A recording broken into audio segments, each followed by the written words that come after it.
समस्त को ख्रीष्ट प्रेम आंतरिक नमस्कार।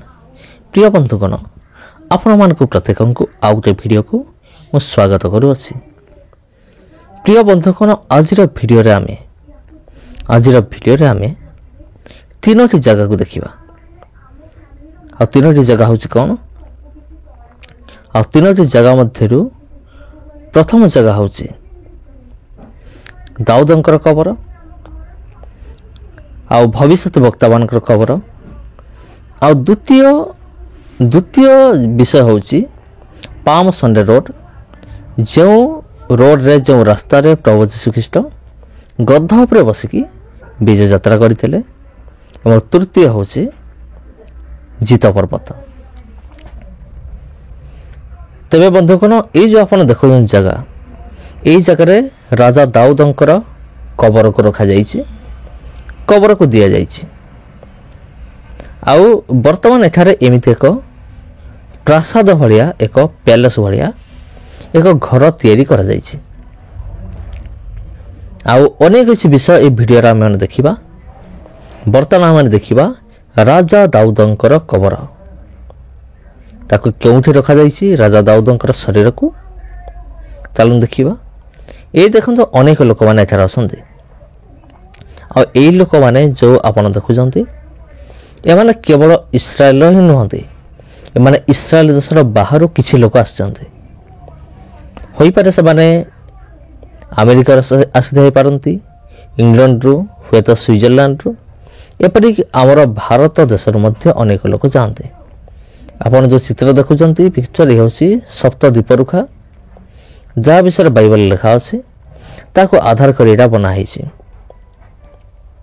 तब जहाँ भी हो देखंतु, एठार लोक माने एमाने सब कुआडे जाउछंती। एमाने जाउछंती राजा दाऊदंकर जो कबर अच्छी ताको देखिबा निमंते। आउ ताको देखिबा निमंते ए समस्त जाउछंती। तबे यह केते बड़ विषय एटा बंधुगण, आमे माने जहाँ किसी बाइबल रे पढ़ी आछु ता आमे माने निज आखिरे आज आमे देखुअछु राजा दाऊदंक विषय। ये जो आप देखुं वर्तमान ये हूँ दाऊदंकर कबर। हाँ बंधुगण, ये हूँ राजा दाऊदंकर से कबर। आउ जितेबाला राजा दाऊद मृत्युवरण कले, तांको एई भली भाव कबर दिगला। तेरे आज ताको एमती सजेगी साइती कर रखाई। जिते आम ये समस्त विषय देखू अत्यंत रोमांचकर लगे बंधुगण, बहुत आनंद लगे, बहुत खुशी लगे।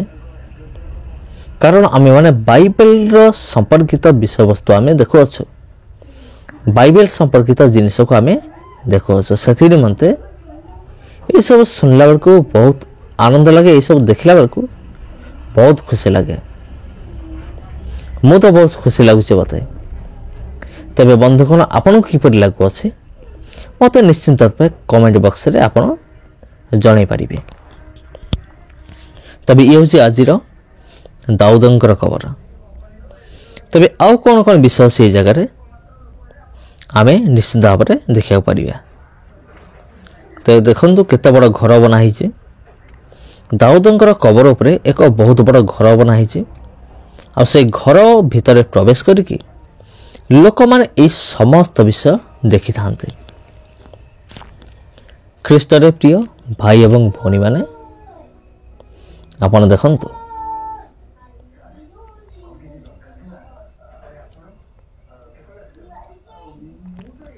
ए समस्त विषय देखिले अति आनंद लगे।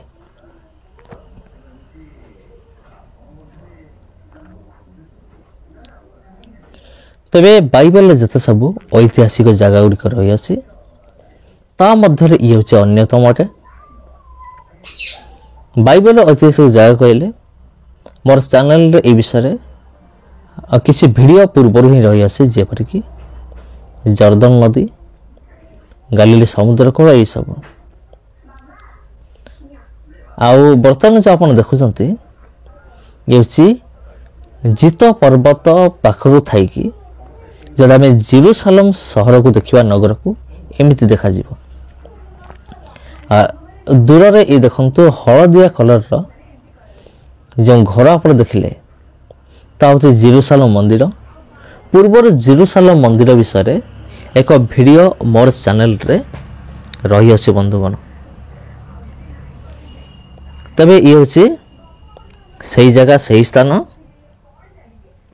ଯାହାକୁ ଦେଖିଲେ ଆମକୁ ଗର୍ବ ଲାଗେ ଯେ ଆମେମାନେ ଯୀଶୁଙ୍କର ସ୍ଥାନକୁ ଆମେ ଦେଖୁଅଛୁ। ଏ ହେଉଛି ଜେରୁସାଲେମ ମନ୍ଦିର। ଦୂରରେ ଦେଖନ୍ତୁ କିଭଳି ଦେଖାଯାଉଛି। ଇଏ ହେଉଛି ଜେରୁସାଲେମ ସହର। ଜିତ ପର୍ବତ ପାଖରୁ ଠିଆ ହେଇକି ଦେଖିଲେ ଏମିତି ଦେଖାଯାଏ। ଆପଣ ଯଦି କେବେ ଇସ୍ରାଏଲ ଦେଶକୁ ଯିବେ, ଯଦି ଆପଣ କେବେ ଜିତ ପର୍ବତକୁ ଯିବେ, ଯଦି ଜିତ ପର୍ବତ ଆପଣ ଠିଆ ହେବେ, ତେବେ ଏହି ସମସ୍ତ ବିଷୟ ଆପଣଙ୍କର ଆଖି ସାମ୍ନାରେ ହିଁ ଦେଖାଯିବ। ଦୂର ଜିନିଷ ଏମିତି ଭାବରେ ଦେଖାଯିବ। ତେଣୁ ଆପଣ ମନେ ରଖିଥାନ୍ତୁ, ଯଦି ଆପଣ କେବେ ପ୍ଲାନିଂ କରୁଛନ୍ତି ଯିବା ପାଇଁ, ତେବେ ବହୁତ ବଢ଼ିଆ କଥା। ବର୍ତ୍ତମାନ ଆପଣ ଯାହା ଦେଖୁଛନ୍ତି ଇଏ ହେଉଛି ଟମ୍ ଅଫ୍ ଦ ପ୍ରଫେଟ୍ସ, ତା ମାନେ ହେଉଛି ଭବିଷ୍ୟତ ବକ୍ତାମାନଙ୍କର କବର। ଆଉ ପୁରାତନ ନିୟମରେ ଯେଉଁ ଭବିଷ୍ୟତ ବକ୍ତାମାନେ ଥିଲେ ସେମାନଙ୍କ ମଧ୍ୟରୁ ଅଧିକାଂଶ ଭବିଷ୍ୟତ ବକ୍ତାମାନଙ୍କର କବର ଏଇଠାରେ ଦିଆଯାଇଛି। ଦେଖନ୍ତୁ ହେଉଛି ଭବିଷ୍ୟତ ବକ୍ତାମାନଙ୍କର ଖବର। ତେବେ ଏଇ ଜାଗା ଆପଣଙ୍କୁ କିପରି ଲାଗୁଛି ମୋତେ ନିଶ୍ଚିନ୍ତ ଭାବରେ ଜଣାଇପାରିବେ। ଦେଖନ୍ତୁ ଆଜ୍ଞା, କେତେ ବଡ଼ କବରସ୍ଥାନ। ଏହି ଭିତରେ ଭବିଷ୍ୟତ ବକ୍ତାମାନଙ୍କୁ ମଧ୍ୟ କବର ଦିଆଯାଇଛି। ହଁ ବନ୍ଧୁଗଣ, ଆଉ ଯେମିତି ମୁଁ ଆପଣଙ୍କୁ କହିଲି, ଯଦି ଜିତ ପର୍ବତ ପାଖରୁ ଠିଆ ହେଇକି ଯଦି ଦୂରକୁ ଆମେ ଦେଖିବା, ଜେରୁସାଲେମ ସହରକୁ ଦେଖିବା, ଏମିତି ଦେଖାଯିବ। ତେବେ ଇଏ କ'ଣ ଆପଣ ଜାଣିଛନ୍ତି? ଆପଣ ନିଶ୍ଚିତ ଭାବରେ ପଢ଼ିପାରୁଥିବେ the palm Sunday road. Palm Sunday road ଏଇଟା କ'ଣ? ଏଇଟା ହେଉଛି ସେଇ ରାସ୍ତା ବନ୍ଧୁଗଣ ଯେଉଁ ରାସ୍ତାରେ ପ୍ରଭୁ ଯୀଶୁଖ୍ରୀଷ୍ଟ ଗଧର ପିଠ ଉପରେ ବସି ଜେରୁସାଲେମ ମନ୍ଦିରକୁ ବିଜୟ ଯାତ୍ରା କରିଥିଲେ। ଆଉ ଲୋକମାନେ କ'ଣ କରୁଥିଲେ? ଲୋକମାନେ ନିଜ ନିଜର ଲୁଗା ତଳେ ବିଛାଇ ଦେଉଥିଲେ। ଖଜୁରୀ ଗଛରୁ ଖଜୁରୀ ବାହୁଙ୍ଗା କାଟି ଆଣିକି ତଳେ ବିଛାଇ ଦେଉଥିଲେ ଏବଂ ପ୍ରଭୁ ଯୀଶୁଖ୍ରୀଷ୍ଟଙ୍କର ପ୍ରଶଂସା କରି କହୁଥିଲେ, ହୋସାନା ଦାଉଦ ସନ୍ତାନ। ତେବେ ଇଏ ହେଉଛି ସେଇ ରାସ୍ତା। ରାସ୍ତାକୁ ଏମିତି ଉନ୍ନତ ଧରଣର କରିଦିଆଯାଇଛି, ଦୁଇପଟେ ପାଚେରୀ, ଆଉ ରାସ୍ତା ପକ୍କା କରିଦିଆଯାଇଛି। ଆଉ ଇଏ ହେଉଛି ପାମ୍ ସଣ୍ଡେ ରୋଡ଼ ନାମରେ ବର୍ତ୍ତମାନ ବି ବିଖ୍ୟାତ ଅଟେ। ଏହି ରାସ୍ତାରେ ପ୍ରଭୁ ଯୀଶୁଖ୍ରୀଷ୍ଟ ବିଜୟ ଯାତ୍ରା କରିଥିଲେ ନିଜର ଶିଷ୍ୟମାନଙ୍କୁ ନେଇ ଗଧ ପିଠି ଉପରେ ବସି। ଏବଂ ଆପଣ ତ ଭଲ ଭାବରେ ଜାଣନ୍ତି, ଯେତେବେଳେ ପ୍ରଭୁ ଯୀଶୁଖ୍ରୀଷ୍ଟ ଗଧର ପିଠି ଉପରେ ବସି ଜେରୁସାଲେମ ମନ୍ଦିରରେ ପ୍ରବେଶ କଲେ, ସେ ଦେଖିଲେ ଯେ ଅନେକ ସେଠାରେ କିଣା ବିକା କରୁଅଛନ୍ତି। ତେଣୁ ପ୍ରଭୁ ଯୀଶୁଖ୍ରୀଷ୍ଟ ରାଗି ଯାଇଥିଲେ। ଏ ରାଗ ହେଉଛି ଆତ୍ମିକ କ୍ରୋଧ ଅଟେ। ତେଣୁ ସେ କ'ଣ କଲେ? ସମସ୍ତଙ୍କୁ ଶାସନ କଲେ। ଆଉ କ'ଣ କଲେ? ମେଜ ସବୁ ଉଲ୍ଟେଇ ପକାଇଲେ। ଆଉ ଗୋଟେ ବିଷୟ କହିଲେ, ମୋର ପିତାଙ୍କ ଗୃହ ପ୍ରାର୍ଥନା ଗୃହ ନାମରେ ବିଖ୍ୟାତ ହେବ, ଆଉ ତୁମେମାନେ ତାଙ୍କୁ ଦସ୍ୟୁର ଗହ୍ୱର କରିଅଛ। ତେବେ ଏ ସମସ୍ତ ବିଷୟ ଘଟିଥିଲା ଏଇଠି। ଏବେ ଆପଣ ଦେଖୁଛନ୍ତି ଜିତ ପର୍ବତ, ପୁରା ଏକ୍ଜାକ୍ଟ ଏଇ ଜାଗା ଜିତ ପର୍ବତ, ଯାହାକି ବାଇବେଲରେ ଯେତେ ସବୁ ଐତିହାସିକ ସ୍ଥାନ ଗୁଡ଼ିକ ରହିଅଛି ତା ମଧ୍ୟରୁ ଇଏ ହେଉଛି ଅନ୍ୟତମ ଅଟେ। ଇଏ ବି ତା ମଧ୍ୟରେ ସାମିଲ ଅଟେ, ଯେତେ ସବୁ ଐତିହାସିକ ଜାଗା ଗୁଡ଼ିକ ରହିଅଛି। ଏହି ପାହାଡ଼ ମଧ୍ୟ ବହୁତ ଗୁରୁତ୍ୱପୂର୍ଣ୍ଣ ଅଟେ। କାହିଁକି?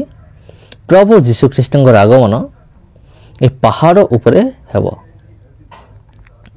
ଆଉ ପ୍ରଭୁ ଯୀଶୁଖ୍ରୀଷ୍ଟ ଆସିବେ, ନିଜର ପାଦ ଏହି ପାହାଡ଼ ଉପରେ ରଖିବେ। ରଖିଲେ କ'ଣ ହେବ ଜାଣିଛନ୍ତି?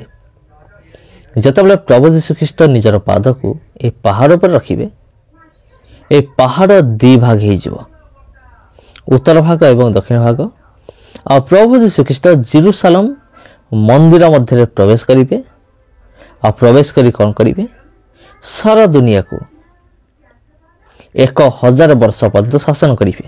ତା କେଉଁଠି ଘଟିବ? ଏଇ ପାହାଡ଼ରୁ ହିଁ ଆରମ୍ଭ ହେବ ପ୍ରଭୁ ଯୀଶୁଖ୍ରୀଷ୍ଟଙ୍କର 1000 ବର୍ଷର ଶାସନ।